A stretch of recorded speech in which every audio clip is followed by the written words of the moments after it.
ආයිබෝවන් ICT පාඩම් ලේසියෙන් සිංහලෙන් ඉගෙන ගන්න අපිත් එක්ක එකතු වෙන්න. එහෙනම් අද අපි බලමු දත්ත සහ තොරතුරු කියන්නේ මොනවද කියලා. දත්ත සහ තොරතුරු. අපි මුලින්ම බලමු දත්ත කියන්නේ මොනවද කියලා. වෙන්වෙන් වශයෙන් ගත් කල කිසිදු ආකාරයකට සැකසීමට භාජනය නොකළ අර්ථරහිත කරුණු දත්ත ලෙස හැඳින්වේ. සැකසීමට භාජනය නොකළේ කියන්නේ සකස් නොකරපු කරුණු අපට හඳුන්වන්න පුළුවන් දත්ත විදිහට. අංක, රූප, ශ්‍රව්‍ය සහ වීඩියෝ ඇතුළු විවිධ ආකෘති විදිහට අපිට දත්ත දැක ගන්න පුළුවන්. ඒ කියන්නේ ටෙක්ස්ට් ඩේටා, ලිඛිත සටහන් නැත්නම් විෂුවල් ඩේටා, ඒ කියන්නේ රූපමය විදිහට දක්වන්න පුළුවන් දේවල්. ඔඩියෝ ඩේටා කියන්නේ ශ්‍රව්‍ය දෘශ්‍ය විදිහට අපිට අහන්න පුළුවන් දත්ත අපිට හඳුන්වන්න පුළුවන්. ටෙක්ස්ට් ඩේටා එහෙමත් නැත්නම් ලිඛිත සටහන් වලට උදාහරණ විදිහට අපිට පෙන්වලා දෙන්න පුළුවන් සංඛ්‍යා. ඒ කියන්නේ 1 2 3 4 අන්න ඒ වගේ සංඛ්‍යා. අක්ෂර කිව්වහම සිංහල අක්ෂර, ඉංග්‍රීසි අක්ෂර, දෙමළ අක්ෂර අන්න ඒ විදිහට අක්ෂර ගන්න පුළුවන්. විරාම ලක්ෂණ වලින් අපේ ටෙක්ස්ට් ඩේටා දක්වන්න පුළුවන්. එතකොට සිම්බල් එහෙමත් නැත්නම් විශේෂ සංකේත වලින් අපිට ටෙක්ස්ට් ඩේටා දක්වන්න පුළුවන්. විෂුවල් ඩේටා එහෙමත් නැත්නම් අපි කියනවා රූපමය දත්ත. රූපමය දත්ත වලට මෙන්න මේ ෆොටෝස් වල තියෙන විදිහට අපිට මාර්ග සංඥා වගේ දේවල් ගන්න පුළුවන් රූපමය දත්ත වලට උදාහරණ විදිහට. ඔඩියෝ ඩේටා එහෙමත් නැත්නම් අපි කියනවා ශ්‍රව්‍ය පාඨය කියලා. මේවා ශබ්දයක් හෝ හඬක් ලෙස පවතින්න පුළුවන්. උදාහරණයක් විදිහට සුනාමි අනතුරු සංඥා, ගිලන් රථ නලා ශබ්ද, පාසල් සීනු හඬවල්, පොලිස් නලා ශබ්ද, ඒ වගේ හඬවල් අපිට දක්වන්න පුළුවන්. අපි දැන් බලමු දත්ත වර්ගීකරණය කරන්නේ කොහොමද කියලා. දත්ත පවතින ආකාරය හා යොදා ගන්නා ආකාරය අනුව කොටස් ප්‍රධාන වශයෙන්ම කොටස් දෙකකට බෙදන්න පුළුවන්. එක තමයි ප්‍රමාණාත්මක දත්ත. දෙක ගුණාත්මක දත්ත විදිහට අපිට දත්ත වර්ගීකරණය කරන්න පුළුවන්. මුලින්ම බලමු ප්‍රමාණාත්මක දත්ත කියන්නේ මොනවද කියලා. අංක ගණිතමය ක්‍රියාවලියකට භාජනය කළ හැකි සංඛ්‍යාත්මක අනුපිළිවෙලකට සකස් කළ හැකි සංඛ්‍යා විද්‍යාත්මකව සැකසිය හැකි ප්‍රමාණය ගණනය කළ හැකි දත්ත ප්‍රමාණාත්මක දත්ත ලෙස හඳුන්වන්න. උදාහරණ ලෙස පන්තියේ සිටින ශිෂ්‍ය සංඛ්‍යාව 50කි. පාසලේ සිටින ගුරුවරුන් සංඛ්‍යාව 150කි. නිවසේ සිටින සමාජිකයන් සංඛ්‍යාව 4කි. උස හා බර, මිල ගණන්, සලකුණු යනාදී වශයෙන් අපිට ප්‍රමාණයක් දක්වන්න පුළුවන් දත්ත ප්‍රමාණාත්මක දත්ත ලෙස හඳුන්වන්න පුළුවන්. ගුණාත්මක දත්ත සංඛ්‍යාත්මක ලෙස සැකසිය නොහැකි ගුණයක් ගැන ඉදිරිපත් කරන දත්ත අපිට ගුණාත්මක දත්ත ලෙස හඳුන්වන්න පුළුවන්. ඒ කියන්නේ යම්කිසි ගුණයක් ගැන ඉදිරිපත් කරන දත්ත තමයි ගුණාත්මක දත්ත කියන්නේ. උදාහරණ විදිහට වර්ණය, හැඩය, ශබ්ද නැත්නම් යම්කිසි ගුණයක් කරුණාව, ආදරය කියලා වගේ තියෙන ගුණ අපිට ගුණාත්මක දත්ත ලෙස හඳුන්වන්න පුළුවන්. දැන් අපි බලමු දත්තවල ගති ලක්ෂණ මොනවද කියලා. පළවෙනි එක තමයි සැකසීමට භාජනය කර නොමැති. කියන්නේ කිසියම් ගණිතමය ක්‍රියාවලියකට භාජනය නොකළ දත්ත තමයි මේ දත්තවල ලක්ෂණ වෙන්නේ. එතකොට අර්ථයක් නොමැත. දැන් අපි කියනවා මොකක් හරි සුදු පාටයි කියනවා. අපි මොකක්වත් දැන් කිව්වේ නැහැ සුදු පාටයි කියලා විතරමයි කිව්වේ. එතකොට සුදු පාටයි කියලා මොකක්ද කිව්වේ කියලා අපි දන්නේ නැහැනේ. එතකොට ඒකට අර්ථයක් නැහැ. අපි දැන් කිව්වොත් ඇඳුම සුදු පාටයි වගේ. එතකොට ඔන්න ඇඳුම තමයි සුදු පාට කියලා දන්නවා. හැබැයි මෙතන දත්තවලදී සුදු පාටයි කියලා දැක්කුවට අපි මොකක් ගැනද කියන්නේ කියලා දන්නේ නැති නිසා කිසිම අර්ථයක් නැහැ. තීරණ ගැනීම සඳහා ප්‍රමාණවත් නොවේ. ඇඳුම සුදු පාටයි කියලා කිව්වොත් අපි දන්නවනේ ඇඳුම ගැන. ඒකට අපිට ඒක ගැන තීරණයක් ගන්න පුළුවන්. හැබැයි සුදු පාට කියලා විතරක් කිව්වොත් අපිට ඒ ගැන කිසිම තීරණයක් ගන්න අවබෝධයක් ගන්න බෑ. සංවිධානාත්මක බවකින් තොර. අපිට කිසියම් දෙයක් ඒ කියන්නේ දැන් 15යි කියලා කිව්වොත් අපි මොකද දැන් 15 කියලා අපි දන්නේ නැහැ. එතකොට ඒක කිසිම සංවිධානාත්මක බවකින් යුක්ත නැහැ. දැන් ළමයි පාසලේ සිසුන් 15ක් ඉන්නවා කියලා දැක්කුවොත් අපි දන්නවා පාසලේ සිසුන් 15ක් තමයි ඉන්නේ කියලා. එතන සංවිධානාත්මක බවක් තිබ්බට අර එහෙම දත්තයක් නිකම්ම කිව්වොත් ඒකේ කිසිම සංවිධානාත්මක බවක් නැහැ.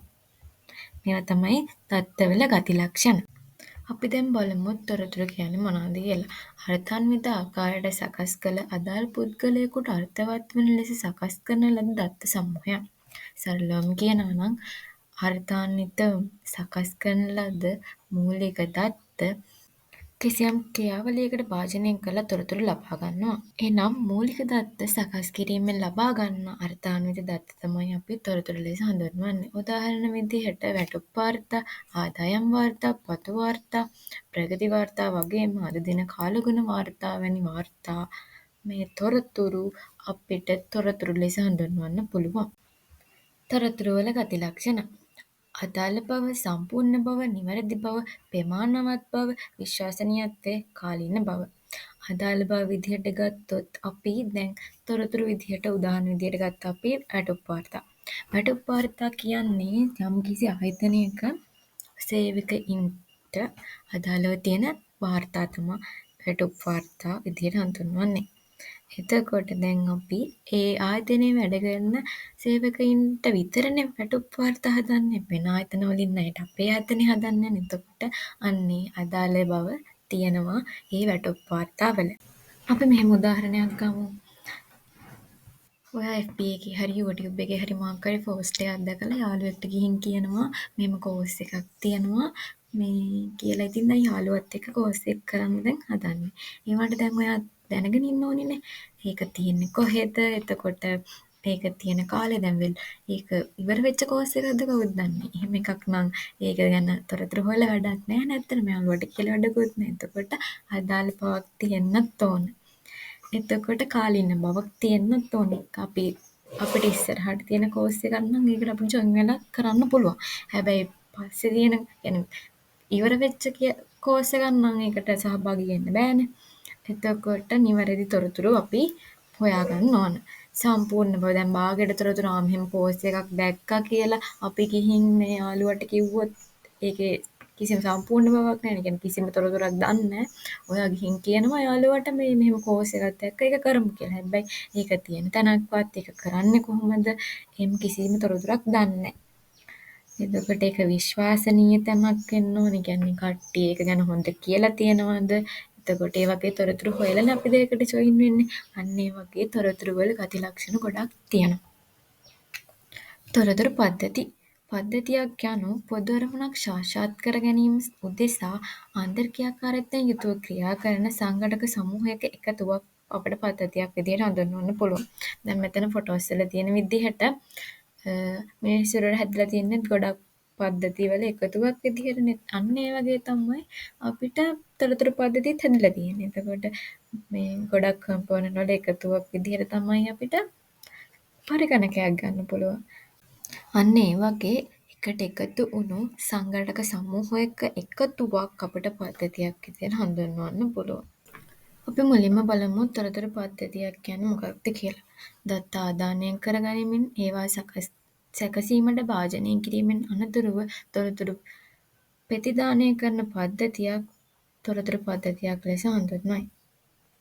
ඒ කියන්නේ අපි ලබා දුන් කිසියම් දත්ත ටිකක් මූලික දත්ත ටිකක් අපිට අවශ්‍ය විදිහට සැකසීමකට භාජනය කරලා අපි ප්‍රතිදානය විදිහට ලබා ගන්න තොරතුරු අපට තොරතුරු පද්ධතියක් ලෙස හඳුන්වන්න පුළුවන්. තොරතුරු පද්ධති කොටස් දෙකයි. පළවෙනි එක අත්තිර තොරතුරු පද්ධති. අත්තිර තොරතුරු පද්ධති කියන්නේ පද්ධතියක සියලු කාර්යයන් මිනිශ්‍රමය භාවිතයෙන් සිදු කරන පද්ධති අත්තිර තොරතුරු පද්ධති කියලා හඳුන්වනවා. ලිපි ලේඛන වගේ දේවල් භාවිතා කරලා මිනිසුන් විසින් කරන ක්‍රියාකාරකම් සියරම අත්තිර තොරතුරු පද්ධති වලට අයත් වෙනවා. තොරතුරු පද්ධති කොටස් දෙකේ දෙවැනි කොටස තමයි පරිගණක පාදක තොරතුරු පද්ධති. පරිගණක ආශ්‍රයෙන් දත්ත තොරතුරු බවට පත් කරන පද්ධති පරිගණක පාදක තොරතුරු පද්ධති ලෙස හඳුන්වනවා. අත්තිර තොරතුරු පද්ධතියක හා පරිගණක පාදක තොරතුරු පද්ධතියක් අතර වෙනස්කම් බලමු. එතකොට අත්තිර තොරතුරු පද්ධති වල කාර්යක්ෂමතාවය අඩුයි. ඒ කියන්නේ මිනිසුන් විසින් අපි අතින් ලියලා තොරතුරු ලේඛනගත කරලා හදද්දී කාලය ගොඩක් වැය වෙනවා. හැබැයි පරිගණක පාදක තොරතුරු පද්ධති වලදී අපිට ලේසියෙන්ම තොරතුරු ගබඩා කරන්න වගේම තොරතුරු දත්ත ගබඩා කරලා තියන්න අන්න ඒ වගේ ගොඩාක් දේවල් වලට පහසු වෙනවා. එතකොට ආත්‍තර තොරතුරු පද්ධති වලට වඩා පරිගණක පාදක තොරතුරු පද්ධති වල කාර්යක්ෂමතාවය වැඩි. ඊළඟ එක දෝෂ වැඩි බවයි. එතකොට ආත්‍තර තොරතුරු පද්ධති වල අපි අතින් ලියලා හදද්දී අපිට අප්ඩේට් අලුතෙන් තොරතුරක් ඇතුළත් කරන්න ගියපම අපිට අර සියලුම ලිපි ලේඛන වෙනස් කරන්න වෙනවා. හැබැයි පරිගණක පාදක තොරතුරු පද්ධති වල අපිට ඒවා කනෙක්ට් කරලා තියෙන විදිහට අපිට පුළුවන් අර අපේ තොරතුරු අප්ඩේට් වෙද්දී ඒවා නැවත විජහට අප්ඩේට් කරලා අලුත් විදියට ඒක හදන්න. අත්තර තොරතුරු පද්ධති වලින් අපි තොරතුරු හුවමාරු කරද්දී පහසු නෑ. අපහසුයි. මොකද දැන් අපි ලියුමක් යවද්දී අපිට එන කාලයක් ඔය ලියුම ලෙටර් එක හදලා ලෙටර් එක සයින් කරලා ලෙටර් එක තැපැල් වලින් දාලා යද්දී එන කාලයක් යනවා. හැබැයි පරිගණක පාදක තොරතුරු පද්ධති වලින් අපි ලෙටර් එකක් හරි ඊමේල් එකක් හරි මොකක් හරි යවනවා නම් පණිවිඩයක් යවනවා නම් අපිට ඒක ලේසියෙන් යවන්න පුළුවන්. එතකොට ඊමේල් එකක් යවනවා නම් ඒ ගමන්ම ඒ කෙනාට ඒ යවපු ගමන් ඊමේල් එක කෙනාට ලැබෙනවා. හැබැයි අර වගේ තැපැල් වලින් ලියුමක් යවද්දී අපිට එන කාලයක් ගත වෙනවා. කාලය අඩුවෙන් අපිට විජහට ඒ ලියුම යවා ගන්න පුළුවන් පරිගණක පාදක තොරතුරු පද්ධති වලින්. සේවා කාලය. සේවා කාලය පැය කිහිපයකට සීමා වෙනවා අතුරු තොරතුරු පද්ධති වල. අපිට ඔෆිස් එකේ වැඩ කරන වෙලාවදී විතරයි අපිට පුළුවන් අර ලිපි ලේඛනත් එක්ක වැඩ කරන්න. හැබැයි පරිගණක පාදක තොරතුරු පද්ධති වලින් පැය 24 පුරාවටම අපිට තොරතුරු බෙදා හරින්න, තොරතුරු එක්රැස් කරන්න වගේම තොරතුරු අපිට අප්ඩේට් කරන්න, අලුත් කරන්න, ඒවා අදන්න පුළුවන් අපිට පරිගණක පාදක තොරතුරු පද්ධති මත. අර මං කලින් කිව්වා වගේම තොරතුරු අප්ඩේට් කරන්න, ඒ කියන්නේ ආවත්කාලීන කරන්න අපහසුයි. අතුරු තොරතුරු පද්ධති වලදී ලිපි ලේඛන සේරම වෙනස් කරන්න වෙනවා. හැබැයි පරිගණක පාදක තොරතුරු පද්ධති වලදී අපිට ඉක්මනින්ම තොරතුරු ආවත්කාලීන කිරීමට හැකියාවක් තිබෙනවා. ඒ වගේම අපිට අතුරු තොරතුරු පද්ධති වලදී අපිට මිනිස් ශ්‍රමය වැඩියෙන් අවශ්‍ය වෙනවා. ගොඩක් පිරිසක් ඉන්නෝනේ තොරතුරු රැස් කරලා ඒවා අපිට සකසලා ඒවා හරියට තොරතුරු ගත කරලා ලයිස්තු ගත කරලා අපිට හදාගන්න නම් ගොඩාක් ශ්‍රමය වැය වෙනවා. හැබැයි පරිගණක පාදක තොරතුරු පද්ධති වලදී අපිට මිනිස් ශ්‍රමය අඩුවෙන් කාර්යක්ෂමව කරගන්න පුළුවන් අපේ වැඩේ. අපි දැන් බලමු පරිගණක පාදක තොරතුරු පද්ධති වලට උදාහරණ මොනවද කියලා. ATM machine. එතකොට ATM මැෂින් එකෙන් අපි කාඩ් එක දාලා අපි ATM මැෂින් එකට ආදානයක් විදිහට කියන්නේ දත්ත ආදානයක් විදිහට අපි ATM කාඩ් එකක් අපිට යූස් කරන්න පුළුවන්. එතකොට දත්ත අපි දෙන දත්ත වලට අනුව අපේ බැංක් එකේ තියෙන සල්ලි හරි මුදල් හරි මොනවා හරි අපිට ගන්න පුළුවන්. අපිට ATM මැෂින් එක මගින් අර තොරතුරු සකස් කරලා අපේ බැංක් account එකෙන් අපිට තොරතුරු ප්‍රතිදානයක් විදියට කියන්නේ මුදල් අපිට ලබා දෙනවා ප්‍රතිදානයක් විදිහට. අපිට තව උදාහරණයක් ගන්න පුළුවන් ඇඟිලි සනකුළු යන්ත්‍රය. කියන්නේ අපි ඔය ෆින්ගර් ප්‍රින්ට් කියලා කියන්නේ ෆින්ගර් ප්‍රින්ට් යූස් කරන ගොඩාක් ඔෆිස් වල දැන් යූස් කරන්නේ ෆින්ගර් ප්‍රින්ට් භාවිතා කරලා තමයි අර පැමිණීමේ වෙලාව සහ පිටවීමේ වෙලාව දොත්ත අපි යොදාගන්නේ. එතකොට මෙන්න මේ විදිහට දත්ත ආදානය වෙලා දත්ත සැකසිලා අපේ පැමිණීමේ හා පිටවීමේ වෙලාවල් ලකුණු වෙනවා ෆින්ගර් ප්‍රින්ට් එක හරහා. මීට අමතරව අපිට පරිගණක පාදක තොරතුරු පද්ධති වලට උදාහරණ විදියට කාලගුණ වාර්තා සැකසීමේ පද්ධතිය, එතකොට ගුවන් ප්‍රවේශ පත්‍ර වෙන් කරවා ගැනීමේ පද්ධති, ඊට පස්සේ සේවක පඩි ලැයිස්තු සැකසීමේ පද්ධති, මගී බස් රථ ප්‍රවේශ පත්‍ර යන්ත්‍ර, සෙවුම් යන්ත්‍රය කියන්නේ Google වගේ තියෙන අපිට Chrome ඒ වගේ තියෙන වෙබ්සයිට් වලට යන්න පුළුවන් අපිට පද්ධති අපිට මේ තොරතුරු පාදක පද්ධති වලට උදාහරණ විදියට දක්වන්න පුළුවන්. එහෙනම් අදට පාඩම් මෙතනින් අවසන් කරමු.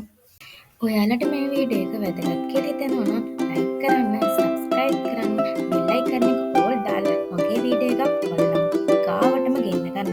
ඒ වගේම ඊළඟ වීඩියෝ එකකින් ඔයාලට ඕන වීඩියෝ එක මොකක්ද කියලා පහලින් කමෙන්ට් කරන්න.